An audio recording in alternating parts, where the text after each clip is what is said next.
Relationships aren't always sunshine and rainbows. Just like in nature, you can't have rainbows without a little rain.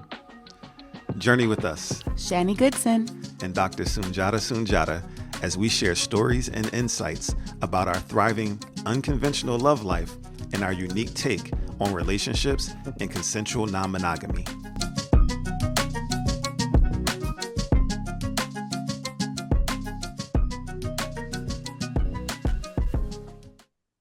What's happening, y'all? Hey. Welcome back to another episode of SunShan and Rainbows. So happy to be here with you all once again. And it's another interview. Yes. Another interview episode. We're so excited to be here with Miss Kris Parker. And Kris is known as Christmas_Eve2 on IG. Kris is a advocate for polyamory and creating community around polyamory. She's the founder of Poly Coast to Coast, where she has a online space, online community that has thousands of members. And she creates community and events all across the country. And just, someone that, I met, let's see, going back to 2019, I believe, 18, 19, we met in the Atlanta polyamory community. And, just again, someone who, when I first started seeing what she was up to, I was like, I need to get to know this person. I appreciate her energy and her vibe and just how she is so like ambitious around building community for polyamorous people. So, and she's been up to it ever since. So welcome, Kris. How you doing today? Thank you for having me. I'm feeling great. Thank you for inviting me here to chat with you guys. Yay. I'm excited too. Poly Coast to Coast is definitely one of those groups that is fun place to be. If you are on Facebook and you're looking for some community, check it out. Make sure you act right when you get in there though, because they do make sure that people act right in there, which is one of the things I appreciate about that group. But it's a fun place. One of the things I always appreciate is how like y'all are creative about getting engagement. There's like question of the day and there's like weekend theme and it's like all these like fun things that keep people engaged. So if you're looking for a fun group, this is definitely one of the ones we've talked about before. And I think we talked about this or we'll talk about it in our online spaces episode. This is definitely one of the fun places to be. They have in-person events. I know y'all just had the gala. Yeah. They have the trip. Y'all be like doing stuff. Yeah. We be on the roll. I love it. Literally on the roll. Because Yeah. we got a train ride that's leaving in September. So we rolling. Wow. We're gonna talk into New Orleans.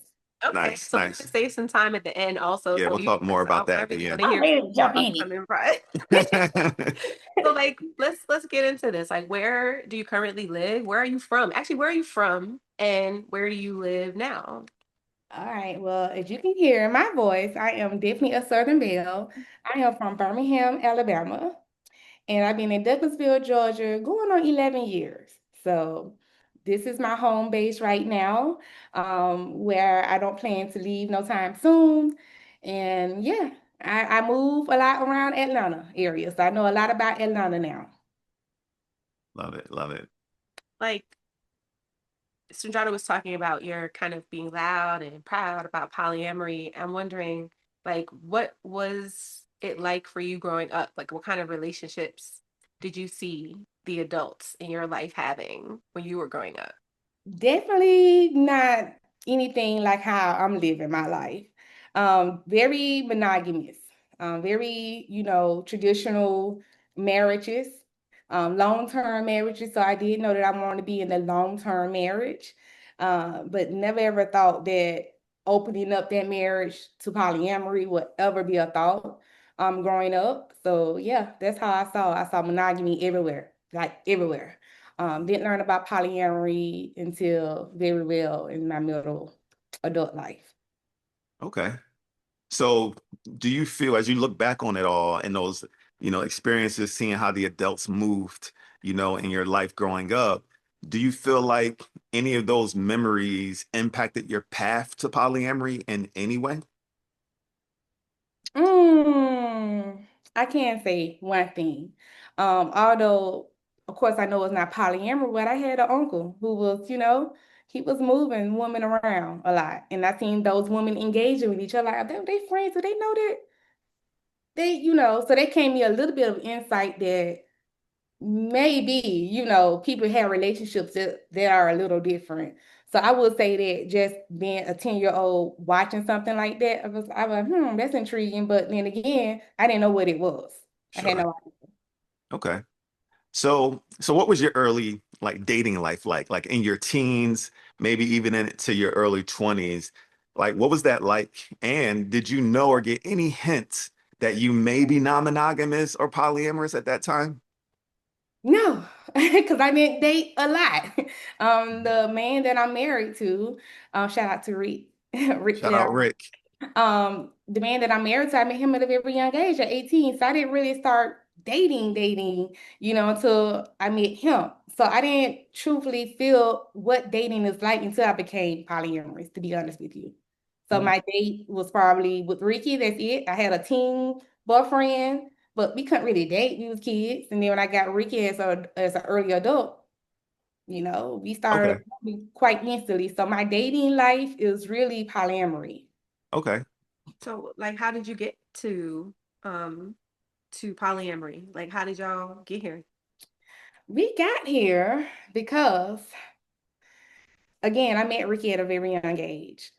Um, but I always knew that I was bisexual, so to say, that I was interested in women as well. As a little girl, I knew that. I told my mom that I think I'm gay. At that time, I didn't know bisexual was a word. Biromantic is what I identify as now.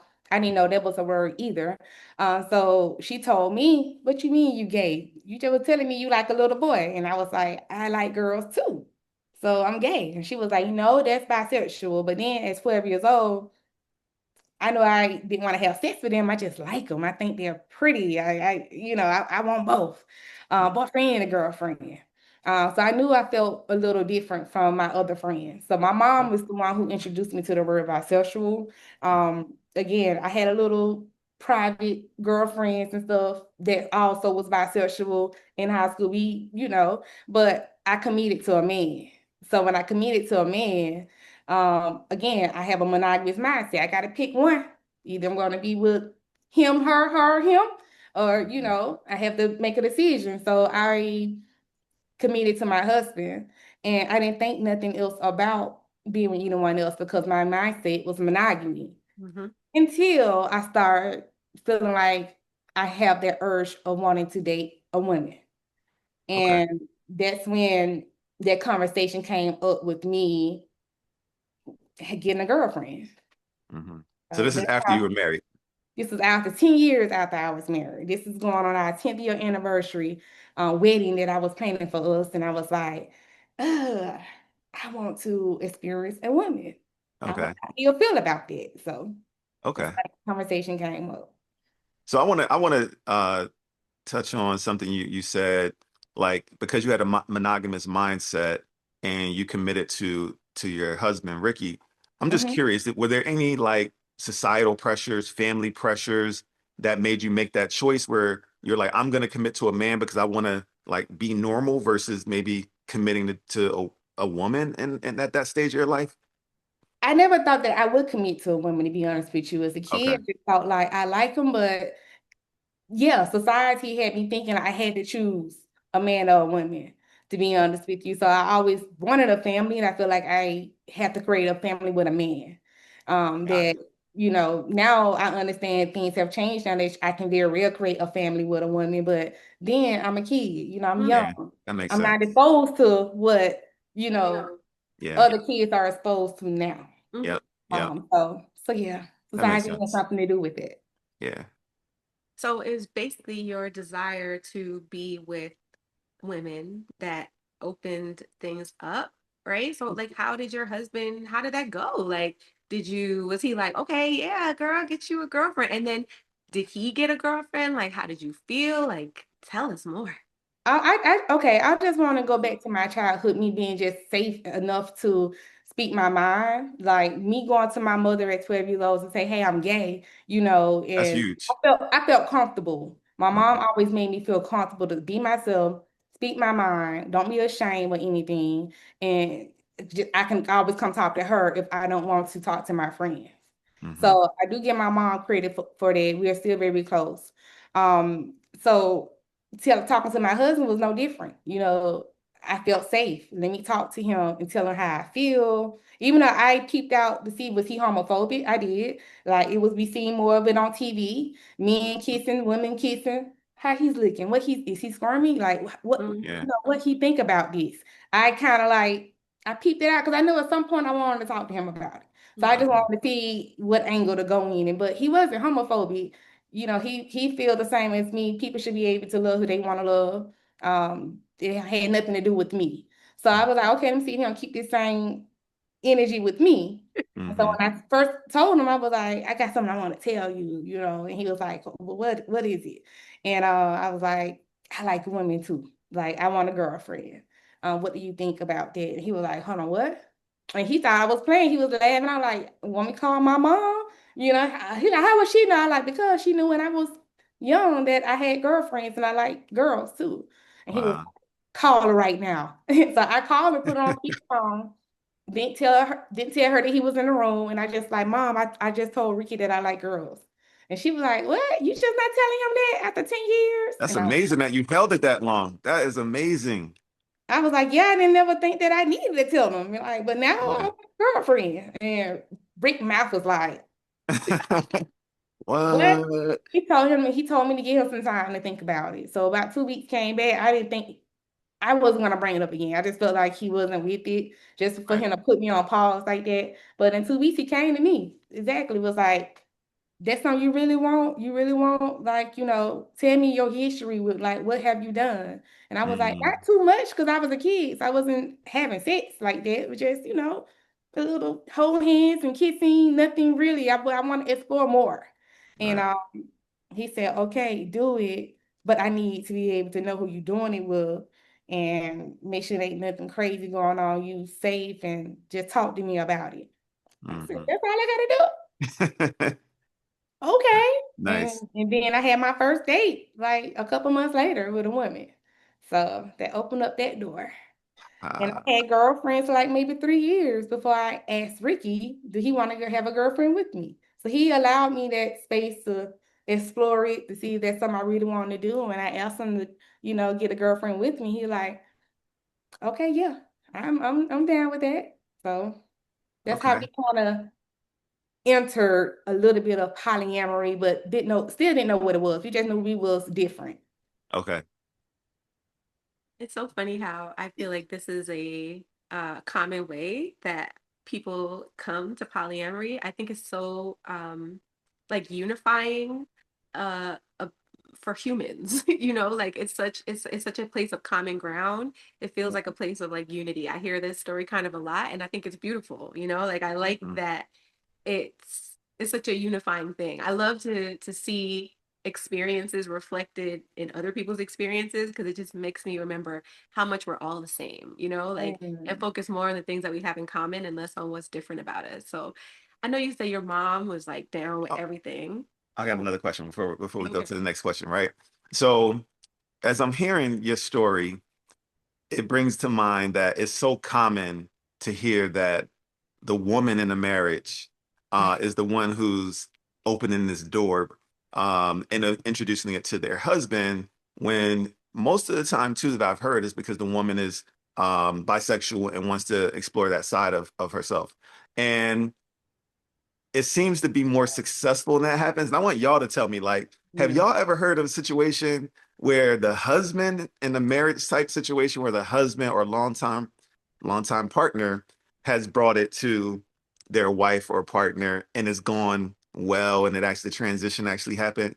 Because y'all both know my story, and everyone who's watching, if you've been watching this podcast, y'all know my story.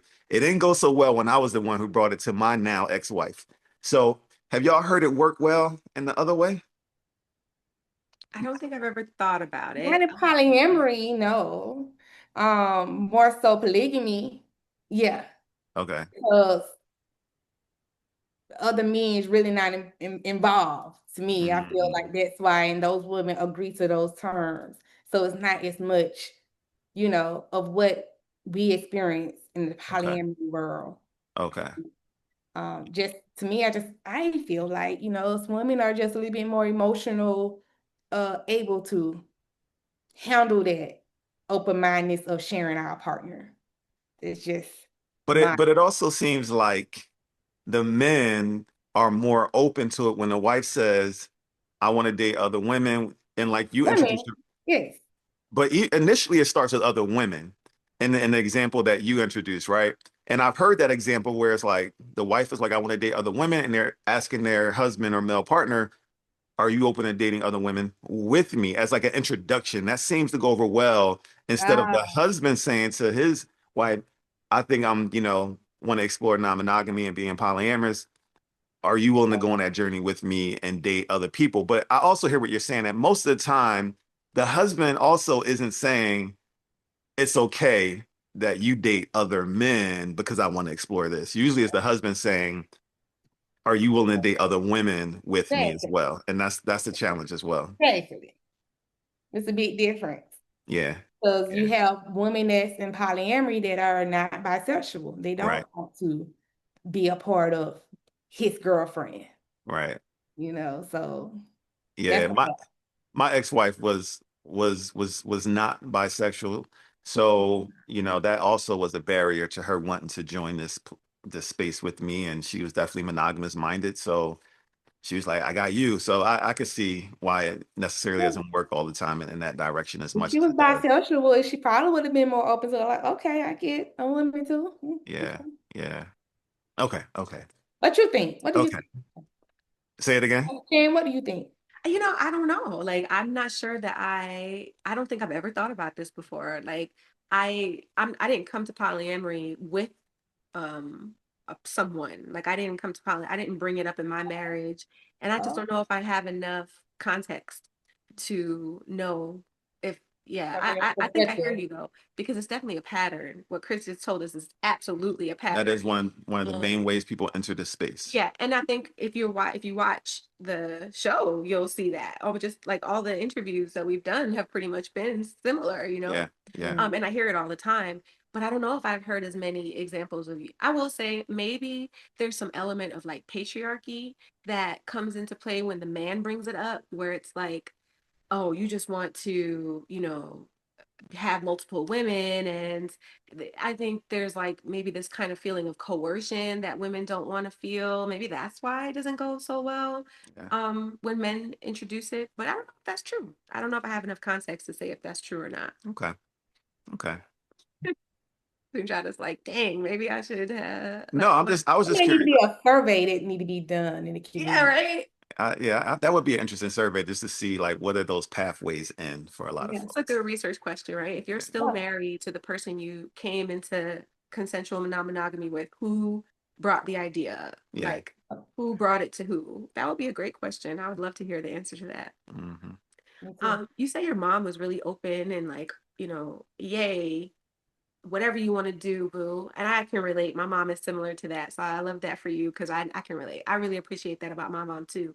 Did you get like, you and Rick were together for a long time before y'all went into this space. So what about like other family members or like your friends? Were they like, that's cool? Or were they like, girl, you about to do what? Are Like, y'all okay? Are y'all okay? We heard that mm, a lot. Um, are y'all all right? Hmm. Some of them who really like family, they had conversations with my daughters because they know that, you know, mm, he was open pretty quickly with our daughters about it. We didn't wait 10 years to tell them we was polyamory. So we decided that this is definitely our love style. We can't lie to our kids. We can't sneak around, like be truthfully doing this. Yeah, I think it was more concerns for our kids than us when we open up to everyone. And how far along in your journey did you open up to family and friends? Was it pretty quickly as well? About a year and a half, Okay. because we were just kind of like doing more research than anything before we actually made it a experience. Um, Hmm. so more so in theory first, and then when we actually went on the first dates, we were like, okay, this is what we're doing. Okay. Yeah, so we relatable. talked. Mm-hmm. Cool. Cool. Um, okay. Was that hard for you answering those like, are y'all okay questions? Was that tough, or you felt Yeah, like it wasn't? Okay. it wasn't. Again, I just feel comfortable in what I'm doing. Like Hmm. my happiness, like I just haven't, I'm not really a shameful person about how I live my life, especially when I know I'm not hurting no one and I'm Right. happy, you know, and Right. I feel healthy.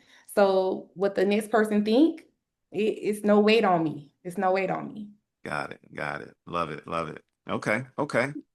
So let's talk a little bit about your current relationship dynamics. So, in this consensual non-monogamy polyamorous world, we got all these terms like solo poly, relationship anarchist, hierarchy, egalitarian poly, etc. So how do you identify? I identify as oh gosh, I'm so free. I identify as free.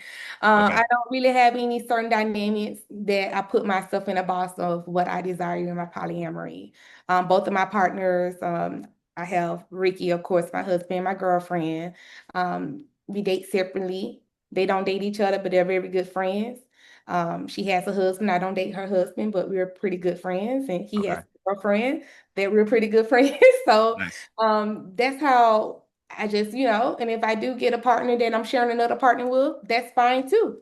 So I don't put Mhm. myself in that box. So I just identify as just a polyamorous free woman. Okay. And that's just that. Hmm. Okay. What's your thoughts on hierarchy? As someone who's married, is coming to it married, sounds like you're dating someone who's already partnered and married. How do you navigate hierarchy? Hmm. I know it's a big convo in the space in our online spaces. Yeah, I feel like in marriages, this definitely exists. Mhm. Um, just to me, I just feel like it just automatically exists in a marriage. But as far as me being in those situations where I had to experience that, I can't really say from there because I have never been in a dynamic with someone who had that dynamic in their relationship. Me and Ricky don't have that dynamic in our relationship. I don't veto his partners. Okay. I don't feel like I come before anyone else. Um, but of course, this is our life here in this home. We got kids Hmm. have, so of course some things just gonna just make sense that you have Mhm, to take care of mhm, before you take care of anything else. And Sure. I just feel like that's just common sense, not Hmm. really no controlling anything. I don't see him watching our house catch on fire right he go, on a date. Right. Right. And the same for me, and the same for me. This is home. This is home base. Mm. So that's how I am about it. Okay. Um, I feel like with hierarchy, it's a lot of boundaries that you have to kind of follow. And I realized over the years of my experience in polyamory, those boundaries are so restrictive for me to be wanting to be so free. Like I said, I'm a free. So I just want to be free. Boundaries just kind of lock you in and give opportunity for failure. Okay. Um, I very much agree with that. I think that the more hierarchy there is in your relationship, the less autonomy you and your partner have. So, um, yeah, I totally agree with that. Hierarchy for control purposes is yeah. never going to work when you're a free polyamorous woman. So I feel you. I feel like a lot of people, it's taken us time to get to the point where you are. I think both of us, live in that free, realm as well. But I've also noticed that when people initially come in, there's all types of agreements, right? All types of agreements and rules and all these things, right? Because people We are going had to them. try to We had control them. when they have fear, We when had them. fear is there, they want to put some control on it to like control that fear in them Right. too. And I I talk understand that's about it all normal. the time. So I know that's normal. And I know, for people who are watching who may be newer to this journey, like how long did it take for you and Ricky to get to that point where y'all could be free with each other? We wanted our marriage to work. We did not want polyamory to be the reason that we break. We felt like our marriage was just so tight before we made this decision to be polyamorous. But we found ourselves arguing a lot in the beginning of polyamory when we actually out practicing it, having dates, trying to live this lifestyle, right? And we realized the issue was the boundaries we was putting on each other. Okay. So that's when it was like, why are we always arguing? We haven't been arguing like this since the first 3 years of marriage. Why now? Like, what's the problem? Do we want to do this or we don't want to do this? Like, what can we do? And every time we broke a boundary, it was like, okay, scratch that. That ain't gonna work. Or we gonna keep on breaking it, break it again. Nah, that ain't gonna work. And we have some really ridiculous boundaries in the beginning. I can't say that. Some of them I do feel like, okay, that's what a lot of people do in this world when they first get into polyamory as a married couple or a long-term nested partner, what we use in the polyamory world. But I just feel like boundaries is just that can cause a big issue. Yeah. Okay. Okay. So those first 3 years is when it was like, and then y'all figured out, let's let these down. Let's let We go of wanted these to make it. rules and stuff. Yeah, If we yeah, wanted to make it and fight for our marriage, yeah, we had to figure out what we're gonna do. yeah. No. That makes sense. Hope you're enjoying this episode. Let's take a quick break to tell you about something that we've been working on. We're excited to announce our course and coaching program, Relationship Bliss, where we help polyamorous people transform their relationships into highly compatible, peaceful, deeply aligned, and blissful partnerships. We do this by sharing techniques for effective communication, deeper connection, and conflict resolution. The program offers a self-paced course with 5 learning modules, 25 training videos, and live virtual coaching sessions with us, Shani and SunShan. Learn more at go-growdialogue.com. Thanks for listening. Now back to the show. So I want to talk a little bit more about your project, right? Your baby, Poly Coast to Coast. Can you give us some insight into how that came about? All right, so as me as a newbie, I'm sure a lot of our listeners are polyamorous. So some of the terms I may be using, I'm going to try to say, hey, newbie, I'm going to try to, I guess, give a definition of what it is. Okay. Newbie is what we use in the polyamorous community when someone new joined the community and just trying to find their place and see polyamory for them. So me as Ricky as newbies going into a polyamory space, we found ourselves feeling a little ridiculous when we wanted to ask questions. We felt attacked in a sense because we didn't know some of the terms, we didn't know some of the lingo, some of just how to be ethical in the polyamory community. We still trying to find our way. So we was entering spaces where we felt attacked. I may ask a question like, hey, I'm looking for my third, not knowing that that was insulting to someone else. Yeah. Instead of someone just kind of like, hey, this is not the proper way we do it here, a talk that can just put yourself in this person position. Would you want to date y'all? If you're talking like that, I'm a number, blah, blah. We didn't have no one to really do that for us. And then I wanted to experience being around more polyamorous people. So I was like, you know what? I think it would be dope if, you know, we have a community of that. I already was thinking it. My girlfriend at the time, she had a group that she started, but she wasn't doing anything in it. So she asked me to manage it. And so that's when I became a admin for the first time of the polyamorous group. And I only was like 2 years into the game. I didn't even know anything about it myself, for real. But I do know that I was gonna learn along the way. I was gonna learn right with them, and Right. I'm very open about that. Look, I'm new to poly, but let's figure this shit out together. Oh, can I curse on here? Yes, yes. Okay. So and that's what I did. And I know how to manage people. So I'm like, okay. And then even so, I still didn't have that thought that this is something that I was going to be doing because Poly Coast to Coast was not created yet. I was just in someone else group managing their thing and keeping things going and hosting events, creating spaces for us to come together. And I realized like I'm pretty good at this, you Mhm. know. And then Poly Coast to Coast came later on down the line. And do you have the year that it started? Yeah, Poly Coast to Coast was created June 13th, 2019. Okay. 2019. And at the time, me and my ex-girlfriend was bumping heads on how I wanted the direction of the group to go. Mhm. And I was like, I think I'm gonna just create my own group.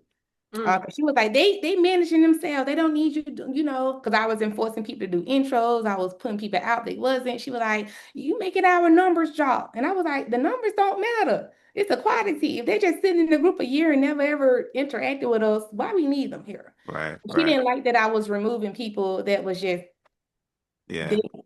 And so I created my space, Poly Coast to Coast, after a couple of just thinking about it, brainstorming it, getting Ricky, like, what do I see is missing in the community? Yeah. Being nice to people, for one, when they join, just being nice.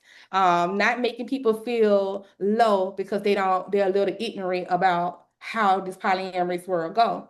Yeah. We're not going to build community that way. It's a lot of monogamous minded people that's going to enter this space because I did it.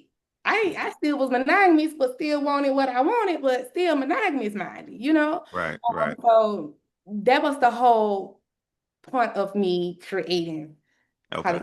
Polyamorous. Yeah. That's And I dope. felt like just staying right here in this city in Georgia, we not, you know, again, we in the South. Let's move around. Let's go. Mhm. Let's travel around to meet other polyamorous people who are open to it. Mm-hmm. Yeah, Mm-hmm. so we have a lot of people that's new to polyamory join Poly Coast to Coast, and they're thriving and doing just well. I love it so much. The thing I love about what you just explained and what you've created is that you had a vision. And, me being like a serial entrepreneur my entire life, it's all about having a vision and then being able to carry that vision out. And, mad props to you for having a vision and carrying it out and maintaining true to your vision, after all these years. I've really Yeah, enjoyed watching, you do your work. bro. Yeah, Yeah. because I remember when you was there when I first started the group, like Yeah. the first week at least, and then you asked the question publicly, what's your vision for this group? How is it going to be different from any of the other polyamorous groups? And we had Yeah. a conversation, and that's how me and you first start engaging. And you were like, okay, so you to see that 6 years ago to now, I think, it Yeah. feels good to know my founders because you are one of the founding members, to actually watch the grow and still support and still like, hey, Yeah. even when you left the group for a little while, you still was Mhm. sending people to Poly Coast to Coast. So I want to say thank Indeed. you for that because Indeed. I had one of those questions like, who brought you here? Who Mhm. introduced you? And your name popped up a lot. So I just want to say thank you, Sanjada. Oh, you're welcome. You're welcome. And thank you for creating the space and everything that you do to, you know, normalize and educate and be nice to people because, I will admit too, that's one of the things that I enjoy about your group is that I personally, while I'm in multiple spaces and I love the different spaces for different reasons. And I don't like certain spaces for certain reasons. One of the things that I don't enjoy in some spaces is how people can, The mean energy. the mean energy, a lot of mean energy and people jumping on people if they don't come in Mhm. already like educated and knowledgeable and saying the right things. And I love the fact that you created a space where people can be safe to, ask the newbie questions and be informed. So, it's dope. And Or thank you for that. redirect it, softly. Hmm. Right. Yeah. And sometimes you do have to put people in their place in there. It happens sometimes. And I appreciate that when y'all do that too, because you don't, even though let people learn, etc., y'all don't tolerate like harm. You don't tolerate harmful Hmm. perspectives, etc. So it still feels like I think that's why some of the people in the other groups jump on with this mean energy is they're trying to protect the space.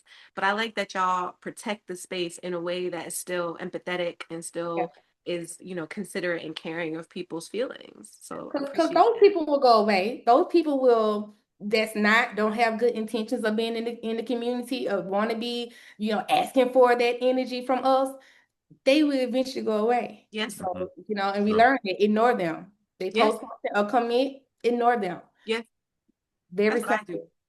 Yep. They'll go away when they're not getting that attention that they looking for. Yeah.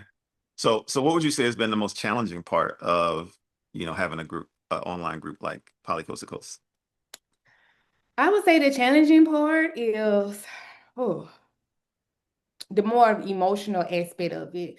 Um, People come to me because they feel safe. They feel safe to tell me things that's happening in the community, happening to them in their relationships. So to me, that's the most challenging part, especially if I have a member that's a founding member and if something has been reported that they've done. And I've been around this person many times. I feel like I know this person. Like, wow, you're like, huh? But I have to still be neutral. I have to listen to both sides, and it's a Mhm. lot of that happens Mhm. that people don't see because I don't broadcast a lot of it. But that's the most challenging part. The next challenging part is when I do have to broadcast it to let the community know, listen, y'all, this happened. Mhm. I want to bring you all attention to this matter. That's challenging. Knowing the proper wording, knowing when the perfect timing to address it, make sure I have all my facts, before I address the community. Yeah. Okay. Yeah. Okay. And okay, so 6 years in, what keeps you going? What keeps you excited about Poly Coast to Coast? Um, Things like this.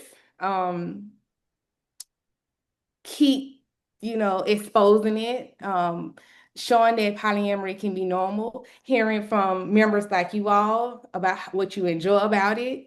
I love hearing that feedback, even if it's something that I feel like is you telling me, Kris, this needs to improve. I love that because they mean that people care too. You know, like if people didn't care, they won't complain.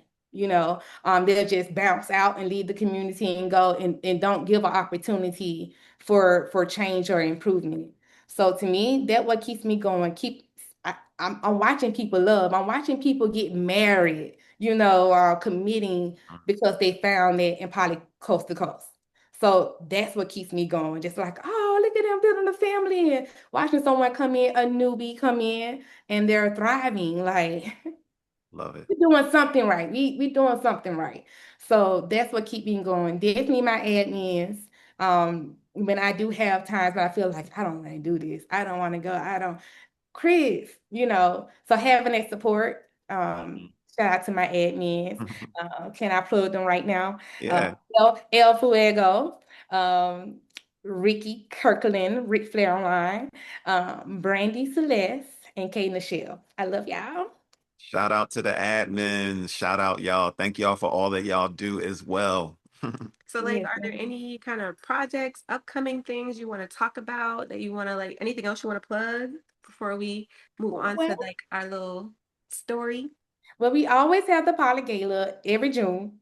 Again, I'm still hopping off that wave. Been a week ago now. It's today. Poly Gala is always every June, third weekend. And the cabin trip we have always around 420 weekend. So those are my two biggest events. And of course, we always go to a city near you. So depending on, just come on, join the group. And I just go where I build community at. We have a Virgo train coming up for the Virgos. As you don't know, I am a Virgo, and most of the people in Poly Coast to Coast are Virgos. Wow. Let me throw that out there. We're beautiful people, It's just energy. I think that's really what makes Poly Coast to Coast what it is today, the Virgo. So we The have a Virgos. Virgo train coming out, leaving Birmingham, Alabama, on June, I mean, I'm sorry, September the 19th, coming back, going to New Orleans, and coming back. It's a whole little group. So, Nice.